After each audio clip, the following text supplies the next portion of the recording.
สวัสดีครับสวัสดีโอ้บ่ได้เห็นกันการปนทางนี้เด้ออืมนอนอยู่นี่เลยบ่นี่โดยอ๋อมีก่อนนอน โอ้พี่น้องเอ้ยไผนอนอยู่ในใช่บักขามนอนอยู่บักขามนอนอยู่ในอุพ่อกับน้องเพิ่นนอนอยู่นอกผู้นี้ชายฟ้าบ่พุ่นนี่โอ้รับแหละเป็นไงเลยตะ คือซับ เป็นได้ฝนตกเมื่อคืนนี่ครับ ตกกระหัว โอ้มันสิอยู่ได้อยู่บ่อยู่นี่อันนี้ ได้เขาอันนี้ก็ยังสิไปอะไรแล้วเขานี่ก็ไปป้าน้องคือเก่านั่น สิไป ป้าลูกไปให้เรียกเหตุการณ์นั่นแหละก็มาเห็นหน้า แล้วดำหน้าบ่หรือว่าแล้วเกี่ยวข้าว แล้วเกี่ยวเขานี่แล้วคันป้ากับเพิ่นในเห็ดบ่เป็นนี่ โอ้ ว่าก็เห็ดแล้วนี่ฮักกะเคี้ยวฮักกะงามเขาก็มาเห็นหน้าให้ลูกเห็นได้โทรมาเลยลูกว่าเห็ดบ่ได้แล้วก็มาตะกี้ว่าบ่มา เจ้าเอาเห็ดบ่เป็นนี่แม่หน้าก็ได้ ไปหาเงินมาต่อเติมเพื่อนนี่แหละเนาะให้มันแล้วเนาะเฮ็ดจะได้ซะ มีเพียงก็มาต่อเติม ปลูกหยังใช่นี่ครับบ่ได้มีหยังปลูกหยังใช่บ่ บ่ ดินก็จนเรือพี่น้องเน้นแล้วตินี่บัดนี้ เลยแม่ว่าเอาใส่อีกบัดนี้ ฮะ ยังสิเอาใส่อีก ใส่อีกก็ได้ให้มันเพียงนี่นะท่วมนี่จักหน่อยก็ได้นี่แหละพี่น้องนี่ก็เป็นเฮือนอี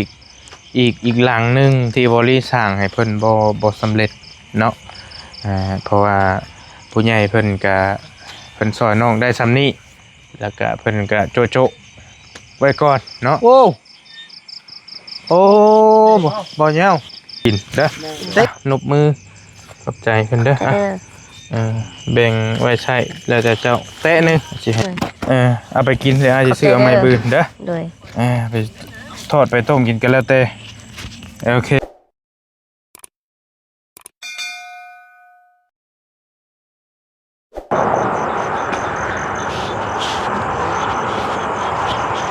นอนแล้วจักบ่บุทวีเอ้ยนอนแล้วบ่โอ้ยังอยู่บ่บ่นอนบ่ไอ้บอลลี่เด้อลูกมันนี่แน่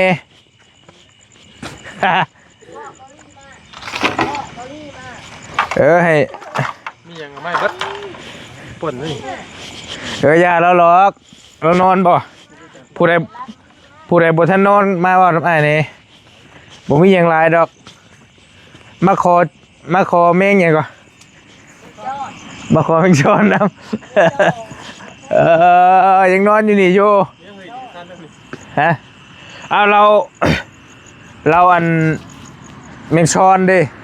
ดักแมงช้อนได้นี่ฮะนะเว้ยให้แมงช้อนมาลงนี่ดิใช่คือบ่เห็นแมงช้อนแมงช้อนบ่ได้มาบ่ได้ต่อก็ต่อก็มีหนึ่งสวัสดีครับสวัสดีโอ้บ่ได้เห็นกันการปนบ่ได้เห็นกันแต่หึงแหละพี่น้องเอ้ยไอ้ผ่านมามื้อเว้นอยู่ว่าสิแวะมื้อเว้นก็บ่เห็นเจ้าโอ้ยก็อยู่ในทั้งเรือนนี่แหละอยู่ในเฮือนนี่บ่ไปใช้บ่โอ้ก็ผ่านเรื่อยอยู่พี่น้องแต่ว่าชนหลายผ่านกลางเว้นเลยบ่เห็นน้องเพิ่นก็เลยอันนี้ขากลับมาจากบ้านน้องพรก็เลยมาแวะหาน้องเพิ่นนะฮะโอ้หลายคนแล้วโยมีอย่างไม่เบิดปนบ่ปนเ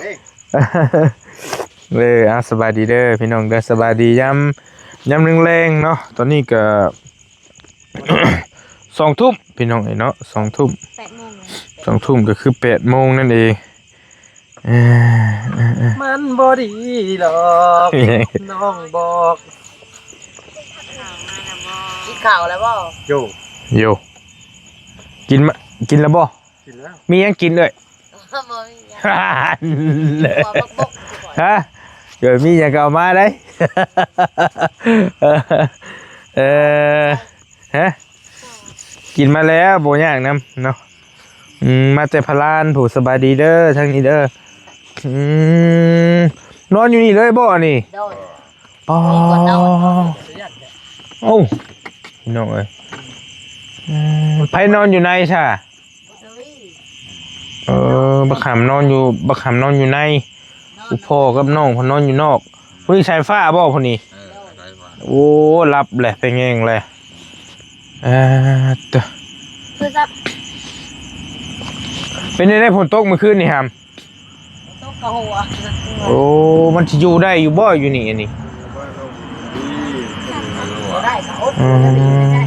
เมื่อคืนนี่ก็นอนนี่บ่ โดยนอนนี่แหละนอนนี่แหละอันคนตกก็ลงนอนตารางผู้เล่นนอนเตียง โดยมีบอดอยู่เห็นได้บอลลี่เอ้ย โอ้ยพี่น้องเนาะก็บ่ได้มาหา บ่ได้มาหาน้องเพิ่นแต่หึงล่ะบาลีก็ได้ก็ได้แป๊บนึง เนี่ย บอลลี่จนดิเอาลงเขากำลัง โดยจะหน่อยสิส่งหาเด้อคุยกับน้องเพิ่นก่อนเจ้ากินข้าวแรงแล้วบ่เอ้ยพากินข้าวก็กินกันเนี่ย หัวผักบง ขัวผักบง บ่มีเงินกิน โอ้ยพี่น้องบ่ได้มาหาเอ้ยแล้วก็โดนเติบแหละ พว พี่ ก น้อง ก็บ่ได้มีเพียงสิแล้วคือเฮ็ดนี่เลยไปก็ไปหาเงินก็หากับไปหากระจางครอบครัวก็ไปแล้วบ่มีบอลลี่เอ้ยเห็นได้บ่มีแล้วก็ไป พี่น้องเอ้ย อันนี้ก็ยังสิไปอะไรแล้วเขานี่ก็ไปป้าน้องคือเก่านั่น สิไป ป้าลูกไปหาเหตุการณ์นั่นแหละก็มาเห็นหน้า แล้วดำหน้าบ่หรือว่าแล้วเกี่ยวข้าว แล้วเกี่ยวเขานี่แล้วคันป้ากับเพิ่นน่ะเฮ็ดบ่เป็นนี่ โอ้ ว่าก็เฮ็ดแล้วนี่เฮาก็เคี่ยวเฮาก็งามเขาก็มาเห็นหน้าให้ลูกเห็นได้โทรมาเลยลูกว่าเฮ็ดบ่ได้แล้วก็มาตะกี้ว่าบ่มา เจ้า เอาเฮ็ดบ่เป็นนี่แม่หน้าก็ได้ ไปหาเงินมาต่อเติมเพื่อนนี่แหละเนาะ ให้มันแล้วเนาะเฮ็ดจะได้ซะ บ่มีเพียงก็มาต่อเติมมาแล้วคันว่าเปิดชอยก็ชอย เอามาชุเจ้ายังชอยยังอะไรก็ โดย ได้แล้วมันจะโท โด ษ ย บ่มีคอยก็ได้จัก โอ้ ปี ยเนาะโอ้รถก็ได้ ดังแฮงอีหลี บ่มีเนี่ยต่อเติมกับป้านี่นะ แม่น ปี ก็ ได้แล้ว ก็จะ ปีห้า สุดใจอยากซอยแหล้วแต่เฮาก็ได้อยากซอยให้มันแล้วมันทั่วหั่นแหละนี่ก็คือเฮาเคยเว้ากับเอ้ยไว้หั่นแหละมันก็แล้วแต่ใจเพิ่นแล้วแต่บุญวาสนาเฮาพร้อมหั่นแหละว่าเพิ่นสิ บุญวาสนาเฮา แม่ แล้ว นว่าเพิ่นสิซอยได้ซำใดหั่นน่ะอันนี้ก็ได้พี่น้องเอ้ยกันว่าเพิ่นบ่ซอยต่อก็แม่นเฮาก็หาเฮ็ดเองเฮาหั่นน่ะคือว่าหั่นแหละเนาะพี่น้องเอ้ยคือทางผู้ใหญ่ทางบริก็ยังสมอยสิมีอยู่ทางนี้ก็ได้มีแต่เพิ่นซอยได้ซ้ำเฮ็ดนี่แหละเนาะเพิ่นซอยเจาะน้ำเจาะในแล้วก็ซอย ได้สามี ซื้อเสา นำในก็ได้ โดยซอยชื่อเสาแล้วก็ยกเสาเทคานนี่แหละพี่น้องขึ้นเรียบร้อยแล้วเนาะนายแล้วบ่ระบ่เจ้าดำมาบ่หรือว่า บ่ได้ดำหวาน แล้วบ่แหละ แล้วมันเลยหน้าเก่าไห้นี่ใช่ลายอะไรก็ลายปุ๊บหน้าในบอดแปะนี่เล่นชิปทั้งบอดเต้าเห็ดเฮือนเลยนะ เจ้า ก่อนนั้นเลือกเก่าไห้เนี่ยนี่แล้วได้หวานแล้วเลยเคี่ยวเลยมีแต่คั่วหญ้าคั่วมีแต่ขายหญ้า แล้ว หญ้าใส่พุ้ยแล้วก็ แล้วเกี่ยวข้าวแล้วก็สิไปไทยต่อเนาะอ้ายเนาะโอ้ อยู่ ย ก็บ่มีเวียกเฮ็ดบ้านเฮาบ่มีเวียกเฮ็ดงานทำมันน่ะ คือหูแหล้วเฮ็ด อยู่ จะได้ ก็อยู่ซื่อๆก็ไปจังมือได้พ้นบ่ตกก็ไปหาคุจิรอค่ายข่อยก็ได้เห็นกันอยู่ก็บ่มี หาคุจิรอก สิป้าบักคำ2คนคือเก่าแล้วบัดนี้ติอันนี้ติ นั่นแหละเอาไปนำก็เอาไปบ่ได้เงินบ่หลายก็เอาไปบ่ได้ พี่น้อง เอาไปช่องหน่อยนี่นะ ว่าง่ายๆเรามาเฮ็ดหน้านะ เฮ็ พี่ ด น้อง ให้ลูกคันว่า เฮ็ดหน้า ลูกว่าไอ้แม่เอ้ยเฮาสิเฮ็ดเลยคอยก็บ่มาคอยว่าอันนี้เพิ่นลูกว่าแม่เอ้ยเฮาเฮ็ดบ่ได้ บ่จะคุมเฮ็ดดอกเนาะมันยั จับ ง อ อยู่ ยู่ยังมีอายุ15ปี คือมาเฮ็ดข้าวว่าให้ลูกกินนั่นแหละเราก็ได้ อว้ให้ลูกิน แล้วก็สิไปสู่ชีวิตต่ออยู่ ต่อ ฟังไทย ได้ยามได้ เพื่อมาเฮ็ดเฮือนเฮ็ดซ่านแล้วนี่แหละเนาะพี่น้อง หาต่อนั่นแหละ พายไปย่างเบิ่งเฮือนเบิ่งซ่าจังได๋จังหน่อยปะเป็นจังได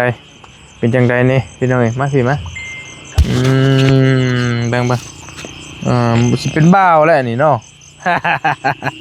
บ่เห็นกัน2เดือน3เดือนบ่ เห็นกับน้องเพิ่น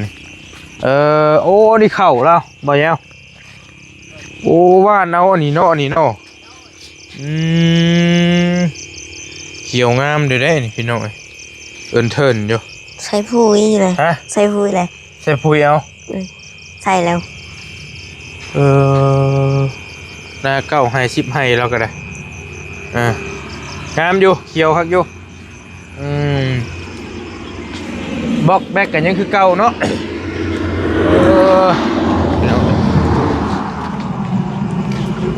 ปลูกยังใช่นี่ฮามบ่ได้มียังปลูกยังใช่บ่ บ่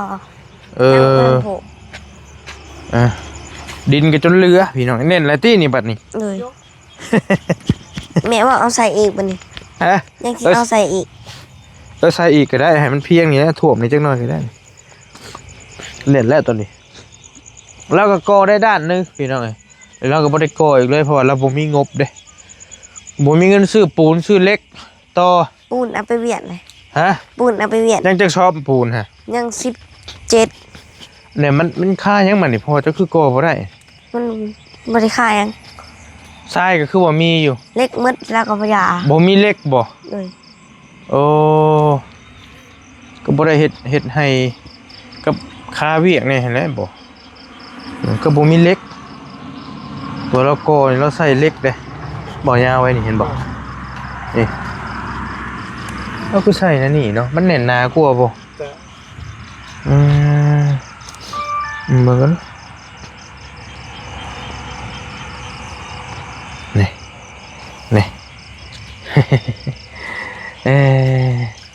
นี่แหละพี่น้องนี่ก็เป็นเฮือนอีกหลังหนึงที่บริสร้างให้เพิ่นบ่สำเร็จเนาะเพราะว่าผู้ใหญ่เพิ่นก็เพิ่นซอยน้องได้ซ้ำนี้แล้วก็เพิ่นก็โจะไว้ก่อนเนาะก็ถือว่าเป็นบุญน้องเพิ่นแล้วซ้ำนี้ก็ได้เอาดินเอาหยังเข้าก็แม่นห้องบ่ลีก็บ่เตียงนะแม่นโฮมกันตัวดามตัวในนี่ซื้อเสาซื้อหยังก็แม่นโฮมกันตั้งเสาเทคานตัวนี้สำเร็จแล้วต่อไปก็แม่นถ้าหามีงบก็แม่นซื้อไม้มาให้น้องเพิ่นแล้วก็มุงหลังคาก่อนก็ได้มันจังบ่อันนั้นเนาะจังบ่ฮ้อนบ่อันนี้พี่น้องเอ้ยเจ้าได้อยู่บ่ได้ค่าหยังบ่ น้ำตา ฮะคือว่ายันมาเห็นจับโทรศัพท์เป็นอะไรเจ้าไปเฮ็ดหยังคุมื้อนี่ครับ จ้างก็บ่คุดเรานำอีแม่ ไปคุณจิรอมาขายบ่ เลย จักโต 10,000 28โอ้28โตโห 10,000 นี่ได้บัดอ้ายไปชื่อแล้วก็เจ้าคือแพงแท้120มื้อน่ะซื้อปล่อยมื้อนั่นเด้มื้อวานนี่ 70,000 เจ้าไปขุดน่ะ28โต 10,000 เลย เอาล่ะแสดงว่าเขาชื่อเพลงได้แท้ไปขายอยู่ใช่ครับ เลาะอยู่ในบ้าน รอขายน้ำบ้านนี่ เลย ก็เจ้าไปขั่วกินบ่ เลย พี่น้องมีไผมาหามาเยี่ยมอยู่บ่ มื้อนำบ่ตามาคุดเจาะนำเอานะเฮาไปคุดละหัวนำอีพอแล้วบ่ตามา เพิ่นมากับไผ กับเมียเพิ่นกับลูกเพิ่นนำ ดอพี่น้องเอ้ยเป็นเรื่อยจะนอนอยู่เฮือนอยู่ซ่านนั่นก็โอเคอยู่บ่ฟ้าฝนตก เลย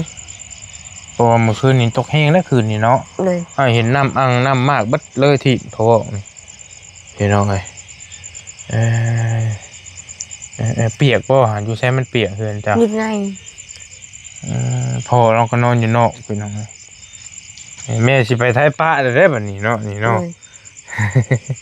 แล้วเร็วเข้าเลยแล้วก็หนีป้าแล้วบัดนี้จะได้หาเงินอยู่บ้านเฮามันก็คือฮู้แหละพี่น้องมันบ่พอสิได้สิมีพอจะได้กินไปวันๆก็ยังบ่อยากกุ้มนะก็ได้ น้ำอังเต็มกลางนามาสั่นเก็บเอาไว้จนได้ ไม่ยังซานะตัวน่ะก็เฮ็ดหยังอ่ะ เลี้ยงปลา ฮะ เลี้ยงปลาเลย เลี้ยงปลายังอ่ะน่ะ ปลาดุก มีอยู่บ่ตอนนี้ มีอยู่ ไปเบิ่งปะ กับหวยนำ โอ้มาเบิ่งดู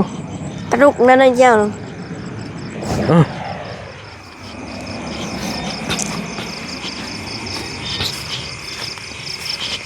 น้ำก๊อกก็ยังโอเคอยู่บ่หาม เลย ปกติอยู่เนาะโอ้โอ้บ่ยาว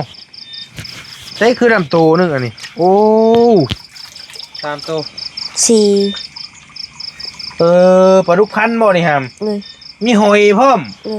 ห้อยกระต่าย โอ้ บางทีก็ได้ ฮะ อยู่เพื่อนก็มี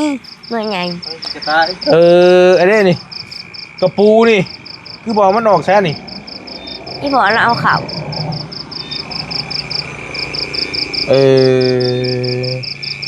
มันบกกัดปลาบ่ ปกัดตะกี้ร้านตัวอยู่ กินน้ำบ่ กิน โยดเจลได้เนาะบ่ยาวเนาะ โอ้โย 4โตอันนี้ คนอยู่เล่นแต่โยก 4โตพี่น้องเอ้ย กะ บัดสิได้ฮอดใช้อันนี้เลี้ยงซำในบ่ซำนี่ อีพอวันนี้ซื้อมาปล่อยเลยลูกเราเสียเอาออกมาเลย น้ำมันหน่อยพอเจ้าก่อเองอันนี้บ่ เลยมันเป็นดิน ใช้ได้บ่นั่นขวดจับนี่ก็ได้มั้ย ได้อยู่ รู้ยังวะ มุดเลยแล้ว โอ้ มันเป็นดิน มุดดังดินได้นี่เนาะ โอ้ ไปซะไป โยก ไป มีนั่นอยู่ เนาะเห็นว่าคืออันนี้เป็นน้องพันธุ์ปลูกข้าวพี่น้องเอ้ยหมักโมเอาเบิ่งก่อนบ่มาเอ้าหมอนี่ นี่หมักโมก็มีนี่บอกพี่น้องเอ้ย บอกหลายๆอยู่เนาะ บอกน่ะได้หลายอยู่บอกเรานี่มีหลายเติบแล้วบอกน้องบ่เตียงสั่งมาให้บอกนะคือว่า500 600บ่ตอนได้หลายเติบอยู่ว้าย มักเต้ง เออ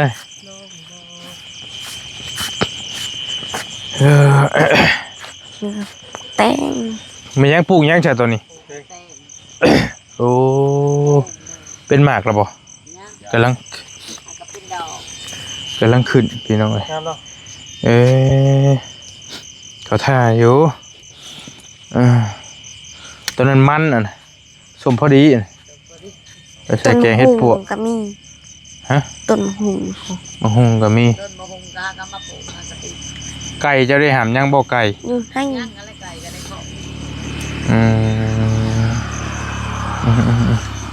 อันนี้ใบกะเพราอ่ะนี่ เฝ้ากับเขา ตายแล้วของเพิ่งนี่ ก็ได้แล้ว ยังบ่ หาก็เอามาปลูกหากระติดรังติด เอาหน่อยหอม พี่น้องก็ยังอยู่กระท่อมเก่าแล้วนี่แหละคือเก่าแล้วเนาะพี่น้องแล้วก็ ต้นตะกบก็เอามาปลูก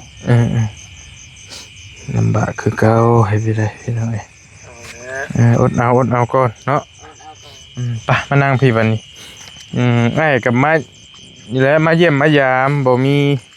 อย่างมาเพราะว่าบ่ได้มาแต่โดนแหละพี่น้องมาตอนนั้นเห็นแต่น้องหล่าเพิ่นเห็นอีนางนี่บ่ก็น้องใช้ไปใช้ได้ เขาอะไรบ้างใช่ผ้า เห็นแต่เฉพาะกับบ่าวใส่ผ้าเพิ่น บ้าใช่ผ้า ไอ้มีเงินอยู่200,000ปลายเด้อหำเด้อเงินเหลืออยู่แต่กี้พุ่นแหละเงินเหลือจากซื้อดินซื้อดอนนี่แหละสิเอามาไว้ให้เจ้าซื้อหยังก็แล้วแต่เด้อ โดย สุดแล้วแต่สิใช้ โดย 200,000ปลายประมาณแล้วพอ400 บาทพี่น้องประมาณนี้แหละเนาะไว้ซื้ออยู่ซื้อกินเด้อ โดย นบมือขอบใจเพิ่นเด้อ แบ่งไว้ใช้แล้วแต่เจ้าสิให้แม่ให้นั่นเจ้าก็แล้วแต่แบ่งปันกันกับน้องเจ้าเด้อมีเบิดเท่านี้แล้วเงินอ้ายกับบาทนี่เฮ็ดจะได้พี่น้องเอ้ยก็ได้แต่เสาได้แต่ตั้งเสาที่คานให้น้องเพิ่นก็ได้คือฮู้คือเห็นกันนี่แหละก็ได้ก๊อกน้ำก๊อกเนาะบ่ได้ใส่ได้ซอยบ่ได้มีปัญหาหยังหรอกว่าน้ำในก็ได้ แต่ว่า ใช่ใช่ ใช่ดีปกติอยู่เนาะแห้งหลายแล้วเดี๋ยวนี้เนาะฝน แห้งหมอน แห้งมอนบ่ฝนตกเลยเด้พี่น้องเอ้ย หมอนกับใส่ พี่น้องเอ้านั่นแหละไอ้ชิเมื่อป้าแล้วมันค่ำน่ะเด้อ เลย ป้าขอมกขอบใจผู้ใหญ่ใจะดีพันแน่เด้อ ข จั อง บใจเด้อผู้ใหญ่ใจดี บุย โดย อายุดีมีแห้งเด้อได้สำนี่ก็ดีใจแล้วขอบคุณใจหลายๆให้มีสุขภาพไปแง่งให้หลับให้รวยเด้อ โดยถูกโดยเอาว่าจังหน่อยดูครับเจ้าว่า ขอบคุณเด้อพ่อใหญ่ใจดีให้เจอดีมีแห้ง สุขภาพแข็งแข็ง ลำให้เรา ให้ร่ำให้รวยให้เจ้ามังปัง โดย ให้เจ้าหาเงินได้ โดย ให้เจ้าอยู่ดีมีแฮง โดยสาธุเด้อนะพี่น้องข้าวน้ำช่ำปลาได้ยังมีบ่กินเจ้าตอนนี้ บ่ปันได้เลย พอปานนั้นแล้วติ คอยเข่าก็ได้เช่าชองได้โป๊ะชิมใบโลนี่แหละครับ น้ำมือสีมือนี่แหละมันละลายแล้วก็กินนี่เลยนะได้แล้วก็ชื่อจำได้ก็ชื่อ ซื้อกินนะว่าง่ายทุกมื้อ แม่ นี่เนาะ ชื่อกินยังบ่ได้ชื่อเลยของมึงได้กินข้าวแต่คอยเห็ดหน้าไว้นั่นแหละข้าวเช้าชอบ โอ้ คอยเห็ดไปนั่นหน้าเก่าหน้าชิบไห้นี่ได้ข้าวเช้าชอบปีกิน เจ้า ตอนนี้แหละตอนนี้หมดแล้วก็กินนี่แหละใจนั่นนะแล้วว่ากับลูกเอ้ยมีบ่อนได้จ้างกะชอยแม่ว่าชื่อเขากินพอได้เชิบชาฮอดข้าวใหม่เลยแม่ไปบ่ แต่ว่า เฮ็ดหน้าให้ลูกกัน เพื่อฮอดข้าวสุกนี่ก็ต้องได้ซื้อแล้วเนาะบ่ฮอดพุ่น บ่ได้ฮอดเลยยังข้าวบ่ฮอด10 โลมันเลยจะว่าน้ำลูกนะมื้ออื่นสิไปทำงานข้อยก็จะไปจากดำนาเลยสิไปเขาหวานกะเลยเขาว่าเอ้ยเฮาดำนาเลยเจ้ามาเด้อเลยเฮาสิให้ดำจนแล้วว่ะทิศกว่านี่แหละดำกับบ่ลายเลยมีแต่ข้าวหยอดข้าวหวานแล้วก็บ่ได้มีบ่อนจ้าง โอ้โดยพอได้ชื่อเขากินแล้วว่าน้ำลูก โดย ถ้ากุจิรอบางเทื่อเพิ่นน่ะก็ได้มื้อหนึงหา16 10เพิ่นก็อีแม่เอาก็ให้เจ้าแล้วก็เติมเน็ตเพิ่นแน่แต่พอนั้นบางเทื่อก็ได้80 90อันช่องคนก็มันใช้ผ้านะพอได้อยู่เฮือนนำเด็กน้อยถ้าไปหมดก็ได้ โด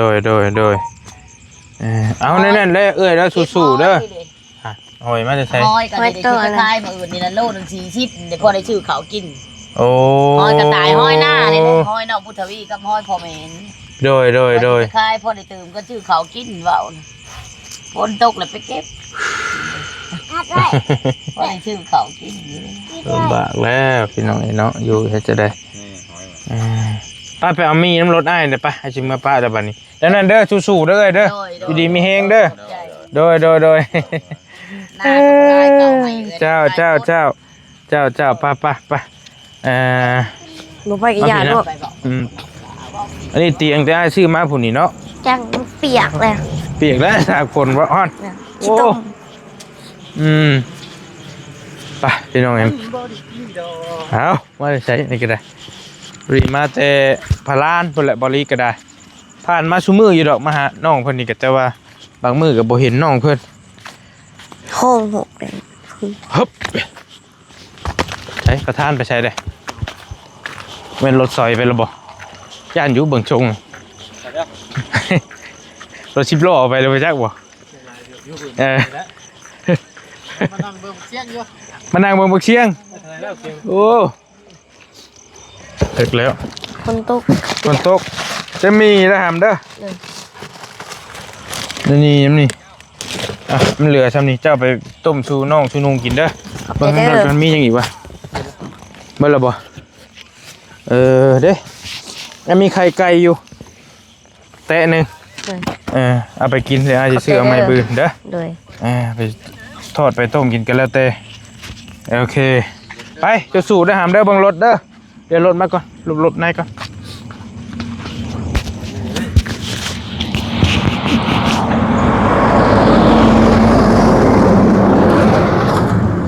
โอเคไปสบายดีป้าลุงเนี่ยเด้อสบายดีป้าไปต้มชูน้องกินเด้อไปเลยเด้อไปแล้ว แต่ไข่แตะหนึ่งพี่น้องเอากะเป็นเคสน้องบุญทวีเป็นเคสดังอีกเคสหนึ่งนะพี่น้องเลยแต่ว่ากะพี่ผู้ใหญ่เพิ่นวางมือแล้วสุนี้กะสมอยสมีกะตามบุญตามเวรตามกรรมอะไรว่าง่ายๆซะพี่น้องกะชุดแล้วแต่เพิ่นสิเมตตาหน่อยเมตตาหลายก็แล้วแต่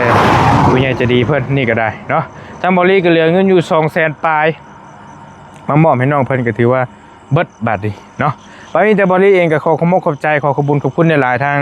ผู้ใหญ่ใจดีบัดสุขุทุกคนที่สดซอยน้องบุญทวีเนาะโดยตลอดมาพี่น้องจนน้องเพิ่นได้น้ำได้ในแล้วก็ได้ตั้งเสาเทคานเฮือนเนาะแล้วก็หยุดชะงักบัดนี้แล้วก็ให้เพิ่นหาเองเนาะเพิ่งพาตัวเองไปบัดนี้ก็ได้ ครอบครัวแล้วก็คือเห็นนี่แหละพี่น้องนอนอยู่กระตูบน้อยหลายคนเนาะเอาอยู่ดีมีเฮงเด้อบัจกูทุกคนมีแต่บริเบาเงาบาตูนขอตัวเดินทางก่อนกลับมาแต่เฮือนน้องพรเนาะให้อยู่ดีมีเฮงโชคมาร่ำรวยพี่น้องบ๊ายบายเจอกันใหม่เนาะโอ้ย